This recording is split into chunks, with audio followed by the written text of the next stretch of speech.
So wag mong ikukumpara ang sarili sa iba at kakainggitan mo ang iba. Wag kang ma-pressure. If you'll just concentrate on your own face, not on the face of others, makikita mo pwedeng parang nauna sila, pero makikita mo rin kung tututukan mo lang talaga. Ito yung sinasabi ko, na yung blessing ng iba, huwag kang magpapanik, huwag kang mag-aalala. Kasi may blessing ka rin, maniwala ka. Hindi nakababawas at lalo't higit, hindi nakakaalis ng blessing mo yung pagkapala na natatanggap ng iba. Makatatanggap ka rin, makikita mo rin.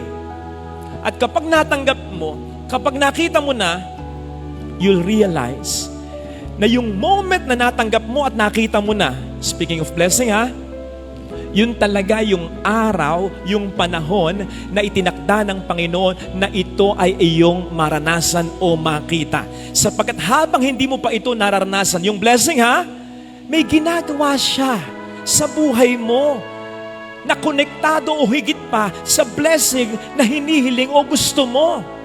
Kaya nga sabi natin, pagtiwalaan mo yung proseso, hindi yung biyaya lang na iyong ginugusto. Sapagkat bago dumating sa biyaya na iyong ginugusto, may proseso. Bago bumuhos yung ulan, may namumuo munang ulan.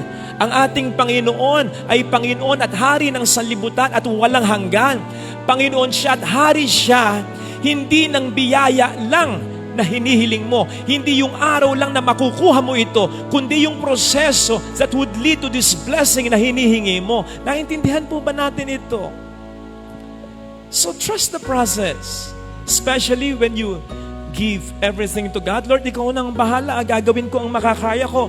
Pero sige, ano man ang hantungan ng panalangin ito at ng pagsusumikap ko, magtitiwala ako sa iyo.